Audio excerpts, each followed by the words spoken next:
developments in our dear country has brought Ghana to a crossroads. Injustice is eating our society away as our economy inflicts untold hardships on millions of suffering Ghanaians. In the last few years, the World Bank reports that 870,000 of our people have slipped below the poverty line. And our own Ghana Statistical Service says that 1.7 million of our fellow Ghanaians are multidimensionally poor under the Akufo-Addo administration. My dear brothers and sisters, at this crossroads, we have no option but to come together in unity as one people who put our nation first to give us a chance to succeed. For Ghana to be successful again, there is an urgent need for a reset of our governance and our democratic systems.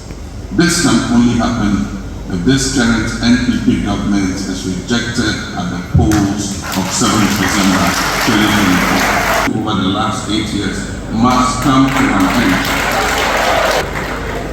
Clearly, the pledge to protect the public purse was just a hollow promise. And indeed, as some people say humorously, they have not only emptied the public purse, they have stolen the purse itself. The insatiable greed of appointees of this administration has not even spared the environment, including our water bodies and our forest reserves. The catastrophic failure of this administration has not only led to an upsurge in corruption, but also to disrespect for the freedoms and rights of our citizens, the high-handed throwing of our citizens into remand custody and depriving them of food and medical care. This is a government that lacks integrity, transparency, and accountability. They will not accept responsibility for the hardships they have inflicted on our society. They still believe and insist that they are not responsible for the damage to the economy. They maintain that we cannot hold them accountable for skyrocketing the national debt from 120 billion Ghana cedis in 2016 to 767 billion Ghana cedis in 2024, and with very little to show for it. They just will not accept that compelling the central bank to print more than 70 billion Ghana cedis created an increase in inflation to about 54% and led to the Bank of Ghana posting a loss of over 60 billion Ghana cedis.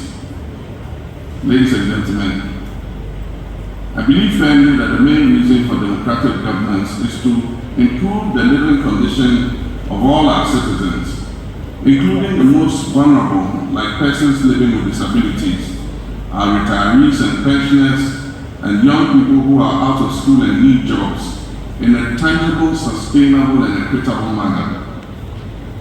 Democracy must be meaningful to citizens. Democracy must deliver justice to the people. In a democracy, citizens must be free to criticize the government without hearing a knock on their doors at night from partisan operatives. In a true democracy, citizens, including journalists, security personnel, workers of the Electoral Commission, teachers, nurses, and doctors, must be able to go about their daily duties without looking over their shoulders to check who is following them and who is misconstruing their actions and their democratic choices. Indeed, their phones must be free from bugging and monitoring. Bad governance threatens inclusive and sustainable development and undermines democracy. In other words, people must be free to speak their minds. As politicians, it should be clear to us from recent happenings that the people of Ghana, especially the youth, have begun to be more assertive about their deserved aspirations.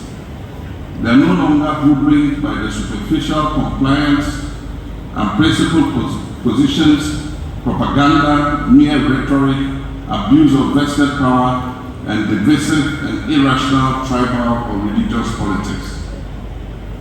The youth of Ghana are seeking fundamental, drastic, and wholesale reforms to the crippling canker of corruption and elitist government And therefore, as a political leader, I'm prepared and ready to provide that leadership. That's why this evening I speak of governance.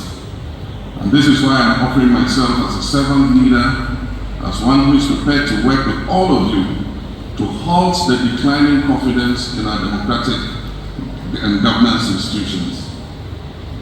All true patriots of Ghana will feel sad reviewing the report of the CDB Afrobarometer Round 10 survey. And I urge every one of you to study that report. The report chronicles the increasing loss of faith in our democratic institutions. We must urgently halt the decay of our institutions, reset, and begin to chart a dignified path forward. And I believe we can do that. No barriers erected by the deeds or misdeeds of this government will be too steep to surmount from January 7, 2025, when by the grace of the Almighty God and the permission and votes of the Ghanaian people, I am sworn into office as president. Combating corruption and ensuring transparent governance is a must. I am determined to cure the canker of corruption in our country. Corruption is intertwined with bad governance and represents a manifestation of carefully crafted schemes by government officials and their families and friends to benefit their parochial, narrow, selfish ends. Today we think about the PBS scandal, the SML scandal, the Japan, and the numerous other scandals. I mean, just think about Data Bank belonging to the then Minister of Finance, the President's cousin, profiting from our national borrowing. There's also the number 12 investigative report by Anas Arimi Almas, which led and culminated in the murder of Ahmed Hussein Swali after implicating the presidency. Think about the Palugu Dam scandal and the many others that have gone uninvestigated. We can go further and think about the COVID-19 expenditure scandals and the Sputnik V scandals, in which people who were voted to protect our interests rather decided to profit from the pandemic. The list is endless. And while we reflect on these acts of corruption, not even to mention the $58 million National Cathedral scandal, let us ask ourselves, what has happened to these brazen acts of corruption? What has happened to the perpetrators?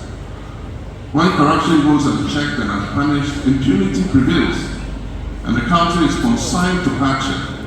And this is how corruption has led to hardship that Ghanaians are suffering today. And this is another reason why we must show this corrupt NPP government the exit on 7 December 2024 to pave the way for scrutiny and accountability. Will be a disastrous third-term vote for Akufo-Addo and his corrupt friends and family administration. Witch hunting, but it's a genuine desire by Ghanaians to see public officers held to account for the public trust that was placed in them. Fighting corruption requires courage and principle. I will ensure meritorious appointments and allow the systems of transparency and accountability unfettered space to work. And I know my level. Someone says I have no level because I served only one term. I know my level is definitely not to be a clearing agent. Friends and fellow Ghanaians, the John Mahama and Nana Jane NDC government will adhere to the substantive constitutional expectation of separation of powers to allow checks and balances to work. Resource the independent constitutional bodies, will revitalize media freedoms and hold regular stakeholder engagements and presidential media encounters in the Flagstaff House. Not be like a government that had held only one media press and for the next 7 years refused to meet the press. Our administration will establish a Governance Advisory Council, and I aim to improve political governance, help capture corruption, and ensure the respect for human rights in this country. Membership of this council will include representatives of civil society organizations, religious leaders, traditional leaders, academia, labor, and ordinary Ghanaians. Every year, this Governance Advisory Council will hold a stakeholder forum and will release a report on the state of human rights, corruption, and our governance to serve as a guide for the government to know whether we're on the right track regarding issues of governance. My brothers and sisters, you have heard about Operation Recover All the Loot. This is going to be one of our tools to combat corruption and make it a high-risk endeavor for any person. Operation Recover All the Loot will investigate, prosecute, and recover the proceeds of corruption using both local and foreign investigative expertise to achieve. Closely linked to oral will be legislation to prohibit political appointees, political exposed persons, and all serving public officials from purchasing state assets. Establishing a state assets registry. As I have assured the chiefs of the Ghana state, we will open an inquiry into the sale of stolen government lands and the implementation of the Accra redevelopment policy. I assure you, the investigation into the looting of government lands will not be restricted to Accra alone. We are aware of the developments that have taken place in Kumasi, Ho, and Tamale, and we will extend the oral into all the 16 regions, and I commit to rigorously implement the recommendations of this inquiry. To ensure value for money and transparency in the award of contracts, we will set up an independent value for money office, which will be responsible for scrutinizing any government procurement that is above $5 million, or as Parliament may determine. Parliament may determine a lower figure that is left to Parliament to decide.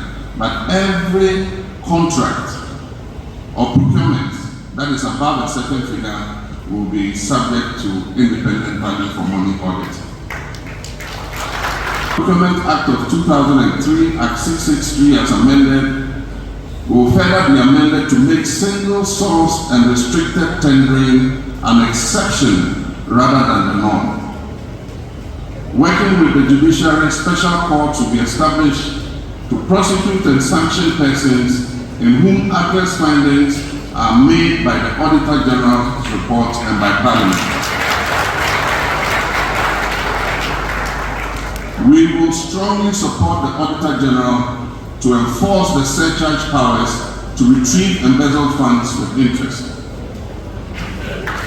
Our commitment is to review and enforce the Asserts declaration regime to promote transparency and combat corruption. And in this regard, I will require all members of my administration to declare their assets within 30 days of assuming office. Ladies and gentlemen, the recent report from the Afro-Barometer survey in Ghana reveals depressing reports about our institutions. The Ghanaian public has lost trust in many of these institutions. Collectively, we must do more to rebuild that trust. Our administration will review the codes of conduct for public office holders to promote ethical leadership, professionalism, and efficiency.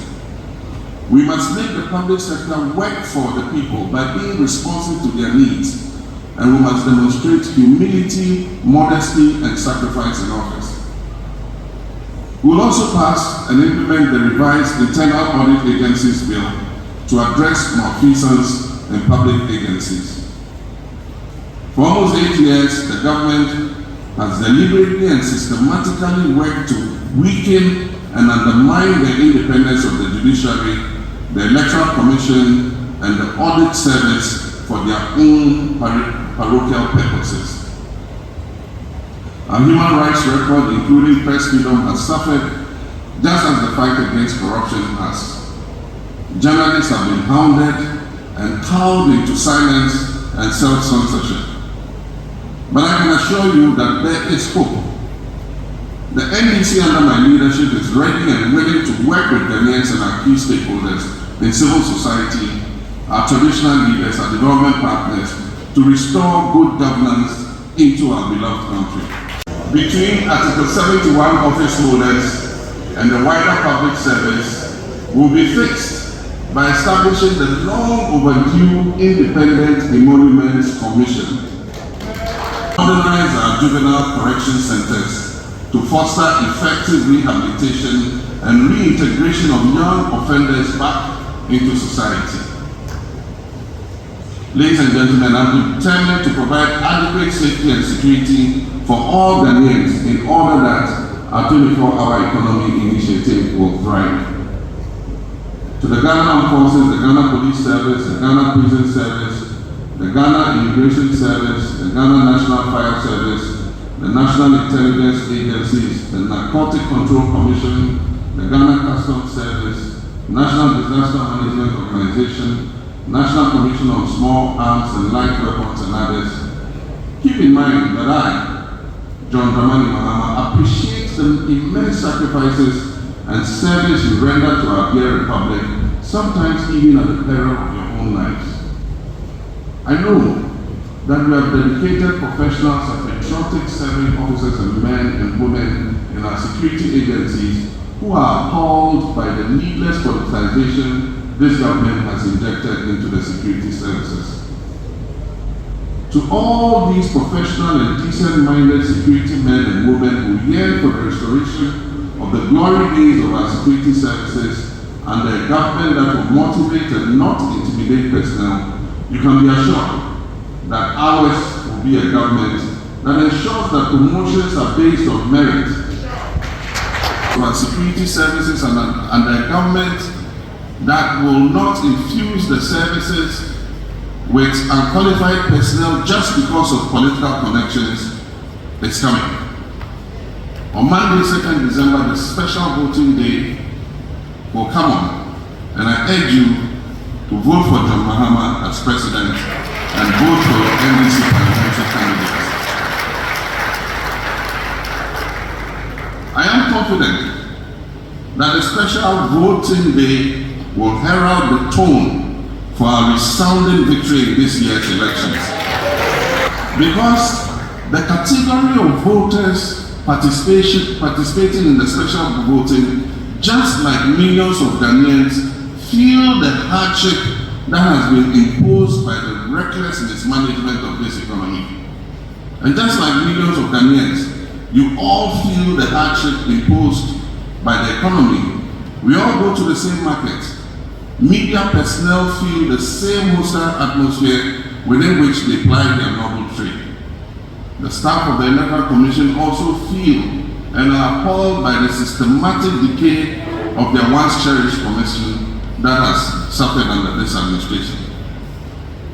Ladies and gentlemen, to ensure the security and safety of all citizens and businesses, the next NDC government will further review the compensation package for personnel who lose their lives or get injured in the line of duty.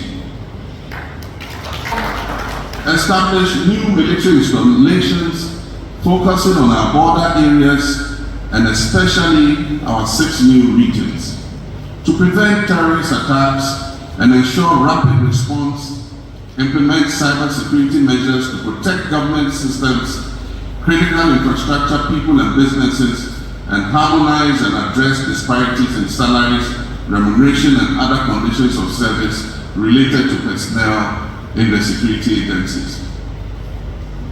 There are huge shortfalls in both residential and office accommodation across all the security services.